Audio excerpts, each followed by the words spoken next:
Well, well, well.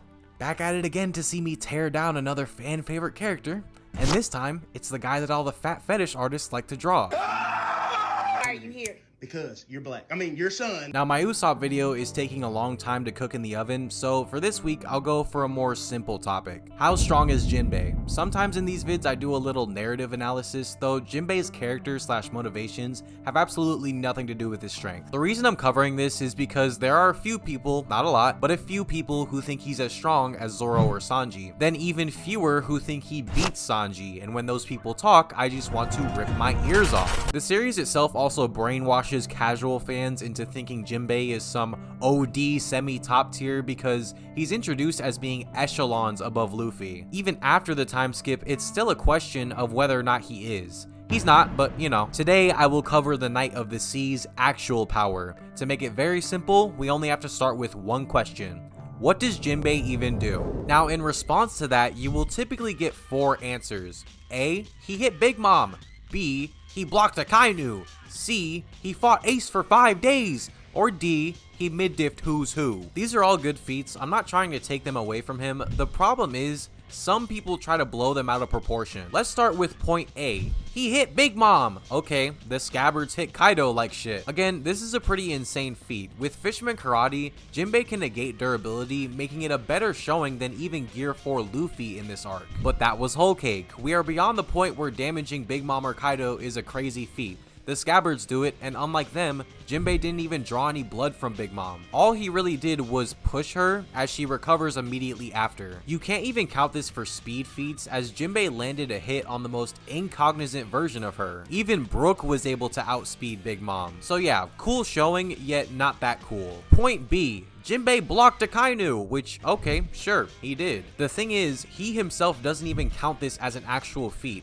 Jinbe literally states he is sacrificing his body to buy a few seconds. That's it. If nearly dying counts as a feat of endurance, then go ahead, whatever floats your boat. And before y'all say, a Kainu, literally any character would be pressed in this situation. Or they could just use Haki, which if Jinbe was using that, it looks even worse. This as well barely counts for speed too, as Jinbe is intercepting a Kainu. Then we have the part where he tanked a Kainu's punch completely, like through his body. While this is impressive, being a better showing than Ace actually, it doesn't really say much. We see multiple characters, tank builds in particular, survive mutilation many times, even from a Kainu. I say this all the time, stabbing a human with a machete is different from stabbing a whale, or in this instance, whale shark. Not only that, but Jinbe was done after this. The only thing he could do was hold Luffy, and right after Crocodile saves them, he passes out for hours. This leads into point C.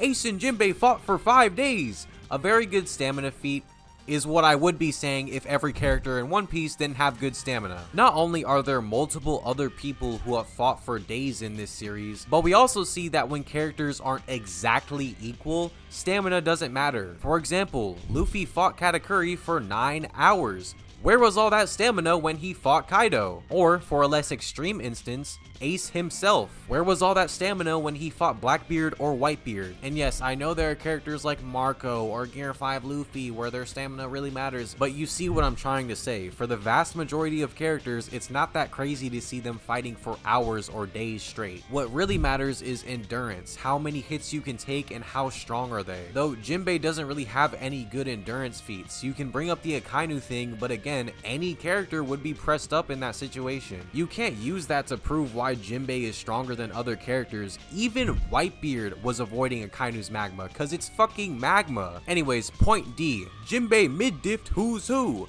This is true, though you can't really go anywhere with it. Who's Who is one of the Tobiropo members who fought the Straw Hats in Wano. The fact of Jinbe beating him with ease shows he's far above lower tier members like Frankie/Robin. However, that's as far as we can go. It's stated the 9 vassals are above the Tobiropo while weakened, and if you combine that with the Big Mom hit I mentioned earlier, it firmly places Jinbe at their level. The only way you can take him beyond is by wanking this fight completely, which is very disingenuous this because Who's Who still keeps up with him, tanking some of Jinbe's attacks. It's not like he was blitzed and one-shot. So as I said earlier, these are all good feats for Jinbe, but you gotta give some context to them. You also gotta give some perspective because I don't think people realize how far the gap from Jinbe to Sanji is. So there are multiple lines of scaling to this, the first of which being Katakuri. By the end of their fight, Kat was equal to Luffy. This changed when Luffy trained in Wano, which increased his physical stats. However, by the time of the raid, there's no evidence for Luffy surpassing Katakuri completely,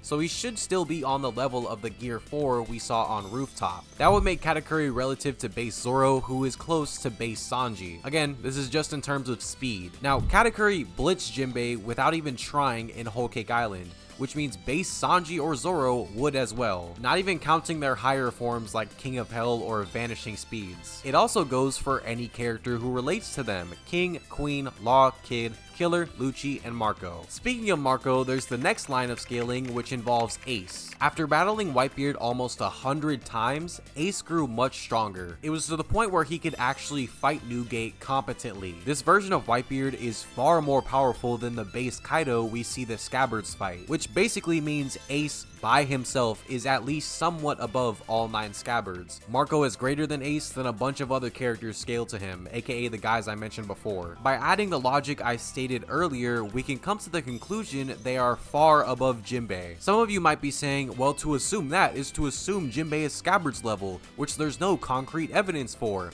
That's true. However, Jinbe himself states Ace is a completely different person from when he first met Whitebeard, aka when they fought. So by using this statement, all of the feats I mentioned before, plus the Katakuri scaling, we can comfortably say Jinbe is on the level of the 9 Scabbards, or at least not at all comparable to Zoro or Sanji. It makes even more sense when you realize we've rarely seen him push his limits, as we know this is the best way to grow in the One Piece world, which is how the Monster Trio completely surpassed him. At the same time, when I say Scabbard's level, people have the stigma that they are weak, when that's not true at all. All of them are above Doflamingo, can beat any Vice Admiral and anyone from the Big Mom Pirates besides Katakuri. They are not to be slept on at all, Jinbe included. So yeah, that's pretty much all I got for the Knight of the Sea.